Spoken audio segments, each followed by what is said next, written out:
Hey class, in the second part of chapter 11, in this second part of the video, we'll focus in a little bit more on physically active lifestyles.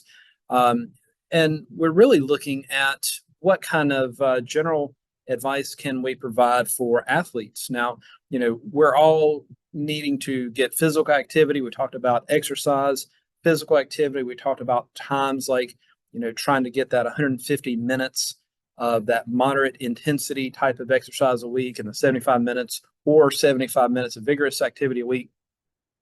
But there are special cases where we need to look at, well, what about athletes that are really pushing the limits and perform in their performance, or maybe doing some type of long-term activity that they're putting a lot of extra demands on the body. And so there are some guidelines here that we'll look at.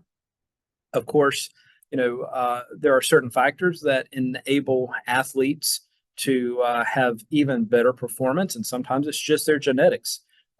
Some individuals just have a little bit uh, more inherited characteristics that allow them a little bit, maybe stronger, a little bit more muscular, a little bit having a little bit better body strength and body built to try to perform a little easier. Of course, a lot of this is what you're actively doing. What kind of physical training are you doing to enhance your performance? And then a lot of it goes back to our diet and our nutrition. And so we're going to be looking at some guidelines like through this section that tries to mainly focus on athletes. And of course, some of you may be interested in a sports nutrition type of a program, and so this is a science, and there's a lot of research, scientific evidence, and scientific research that goes through to look at what kind of nutrition is needed and to try to, really enhance the athletic performance. And so, if you are an athlete, and or if you are, thinking about a particular sport or working towards that, start thinking about what does your diet look like? What does your nutrition look like? And it really begins before the event.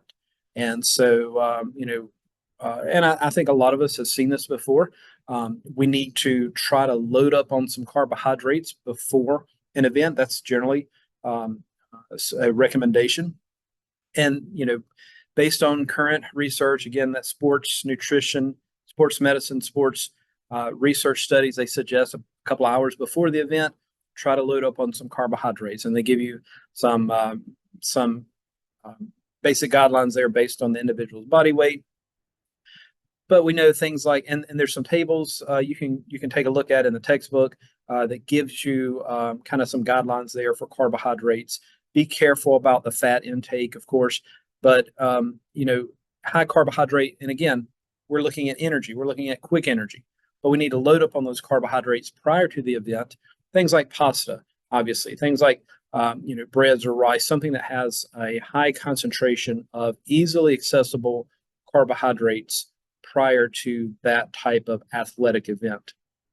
And usually that's referred to as carbohydrate loading. Sometimes you see this called glycogen loading. And remember, it's the glycogen that you're storing the extra simple sugars into this type of a form. So we have carbohydrates. Glycogen is a polysaccharide, a more complex carbohydrate that we're using to store up extra glucose in. But a few hours before, even a few days before, you can make sure that your muscles, that's where you're storing a lot of the glycogen, but also your liver, have enough carbohydrates to make sure that you have the energy that you need for that particular sporting event, athletic event, especially if it's an endurance type of an event. So you're going to be using those muscles, using that energy for longer term. During the event, there again, it depends on what kind of event you're looking at, how strenuous, what level of intensity you're looking at. The guideline here is usually we have enough stored up energy in the complex carbohydrate glycogen, usually that lasts about 60 minutes after vigorous exercise. That's about roughly how much of this glycogen reserves we have to sustain us for about 60 minutes. And then a lot of times you hear the term there, you hit the wall. It's almost like you just run out of energy very quickly at the end of roughly 45, 50, 60 minutes worth of this type of vigorous exercise. And again, it depends on the individual. It depends on, their training, their performance, their training, their build, their genetics. All these things go into, how much carbohydrates maybe they've had prior to the event. A lot of different variables, a lot of different factors, but in general, 45, 50, 60 minutes, and then individuals run out of this glycogen. And so the idea is to try to replace some of that carbohydrates. You can do that in different ways. A lot of people go to sports drinks, and you've seen them. You've seen the Gatorade, the Powerade, all these different types of sports drinks, and they can quickly restore the fluids for sure, right? The electrolytes, but also the sugar, the carbohydrates reserved in a very quick amount of time. Some individuals like sports gels. I've never really tried these before, but it's an easier way to, if you're doing an exercise, maybe you're doing a 5K or you're running a long distance, and it's easier to ingest, take in some of the sports gel. It's really packed with amino acids and some vitamins that are in there, carbohydrates, of course. It's really packed, but it's a little easier to transport, eat on the go while you're performing, especially, or maybe you're doing something like cycling, and it's a little easier to get a gel form rather than a drink. And of course, we do have to stress the importance of water to make sure everybody has the proper hydration is critical. After the event, now, kind of think about the process. Prior to the event, you try to load up on some carbohydrates. You use up a lot of those carbohydrates during the event. Now we need to try to recover. And so you need to make sure that those carbohydrates get restored back into the level that you need to. And so they do recommend, making sure you have some kind of sports drink. Be careful with things like caffeine that may be in the energy type drinks. So look for ones that are, caffeine free. You don't probably need that extra caffeine at that point. Even things like some candy or soft drink is okay, because again, you need to restore quickly those carbohydrates. Fruit juice is probably even better. Protein is needed, of course, and whenever you're doing these high intensity, especially the vigorous types of events, again, you may be running a race, a cycling event, a sporting event that lasts, and you're actually part of that event for a long-term, 45 minutes, an hour, something like that. And so you're going to be using up some protein as well. Your body is going to break down proteins to amino acids that can be used for energy as well. And so you need to restore the protein there. Of course, your muscles are being exercised as well, and so they're going to need to sometimes replace some damaged muscle tissue during an event, or stressed, maybe a better word, a stressed or type of muscle tissue that needs to be replaced. So yes, you're going to need to replace some protein in your diet as well. They suggest about 2 grams protein per kilogram of body weight. And so, look for things that have, some good quality, high quality proteins that can help to restore that. You do have to be careful not to overload with proteins, because remember, proteins, when you digest them, the protein structure, if you look back when we talked about proteins, has nitrogen in the amino acids, and that nitrogen forms ammonia in the body. And so your body has to break it down, metabolize it. That's the function of like your liver and your kidneys, to get removing that ammonia waste. And so you don't want to have an excess of protein for that reason. Lots of different energy bars. I mentioned energy drinks already. Lots of different products out there. If you go to like a health food store, you'll see lots of different things here. And they serve a purpose, because they do give us some quick energy. They do have protein. A lot of times you get high protein type energy bars or protein shakes and things like that, definitely have a place. Just remember they shouldn't necessarily replace an entire meal, only because they may be lacking in certain vitamins or certain other beneficial nutrients that a meal would actually provide. And so definitely look at that. Be careful about the energy drinks again, because not only are you getting sugar, you're also getting caffeine.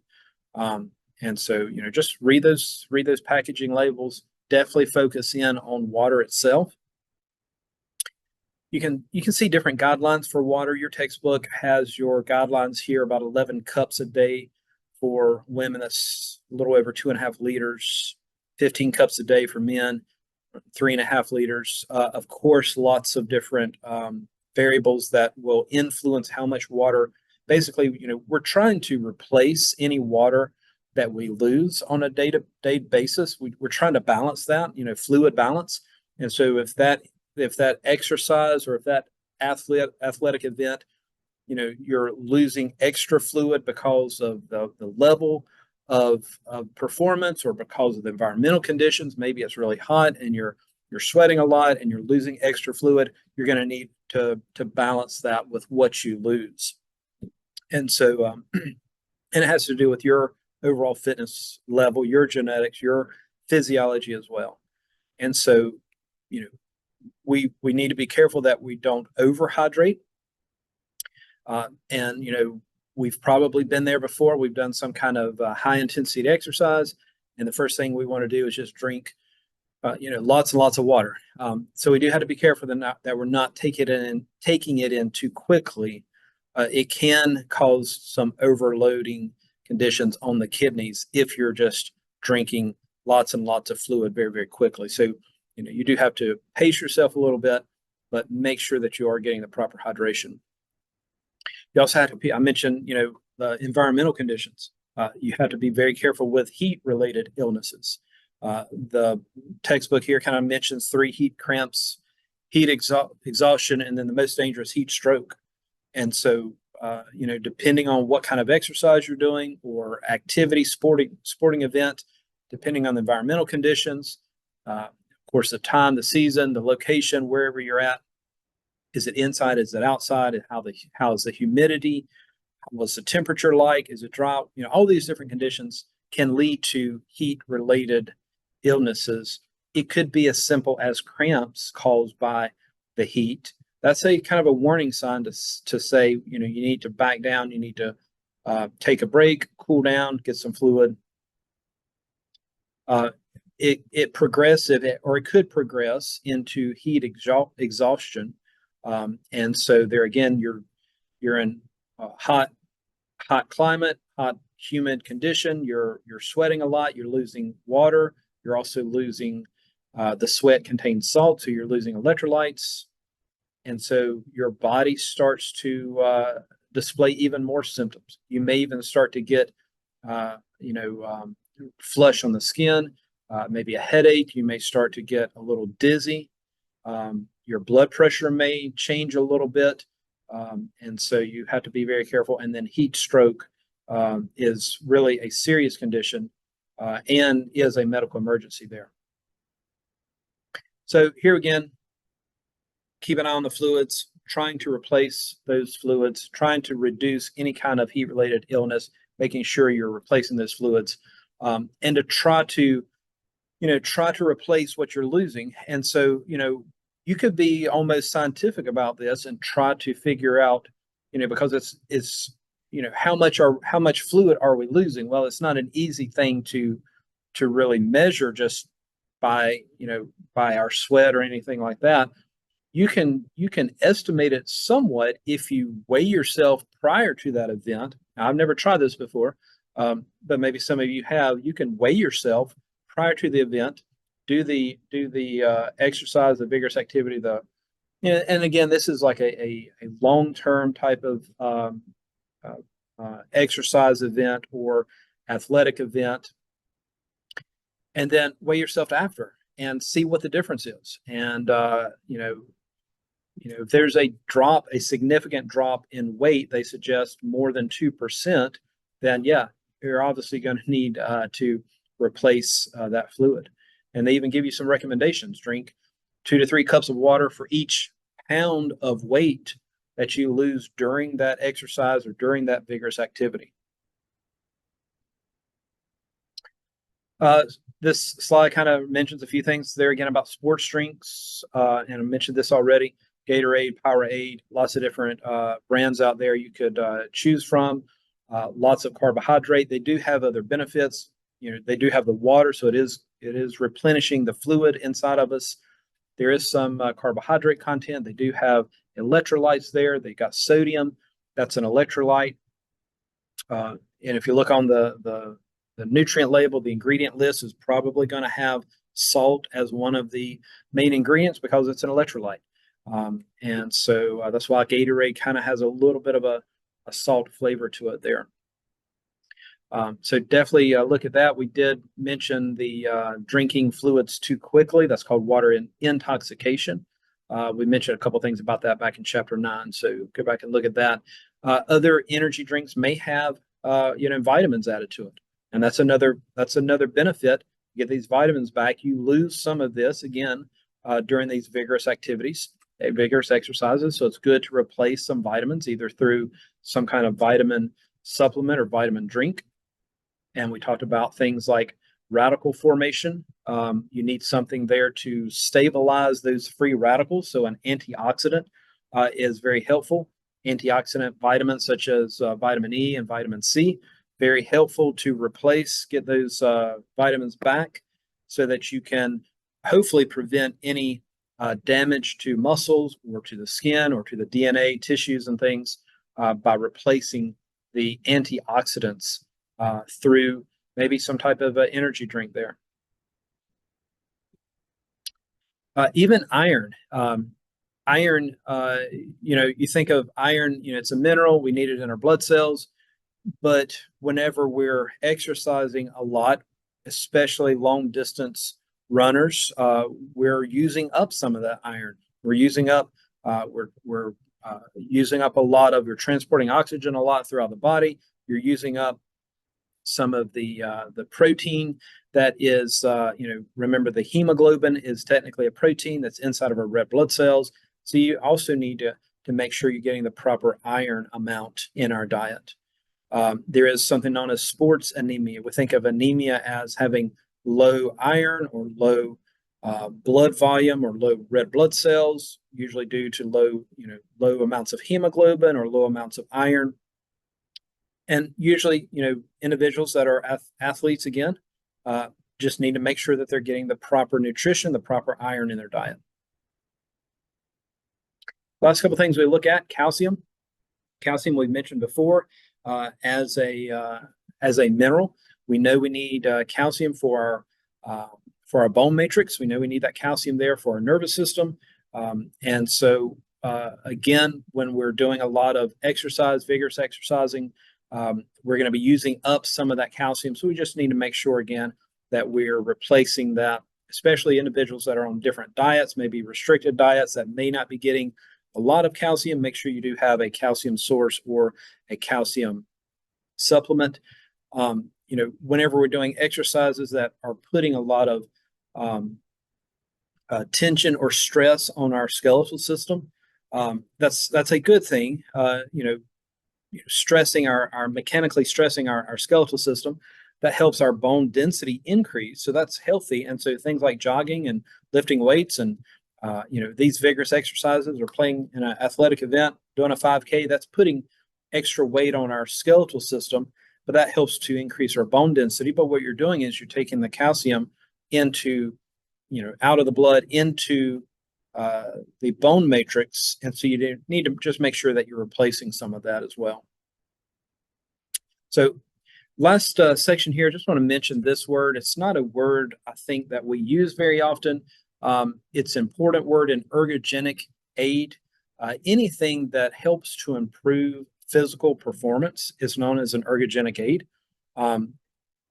It doesn't necessarily mean that it's a banned substance or a hormone or a growth hormone or something like that.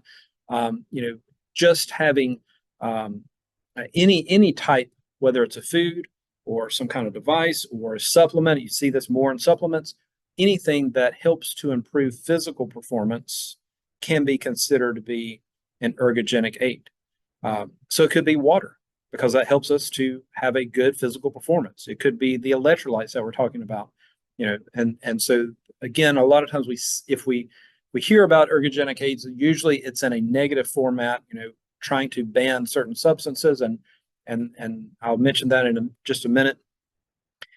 But it doesn't have to be a banned type of a substance. Gatorade includes ergogenic aid or other sports drinks in order to help our physical performance, because it gives us the water, it gives us the carbohydrates, it gives us electrolytes. You may have a vitamin drink that gives you extra vitamins. So those are ergogenic aids that have been added to either foods, a protein bar or a shake or something like that, or some kind of dietary supplement or a drink.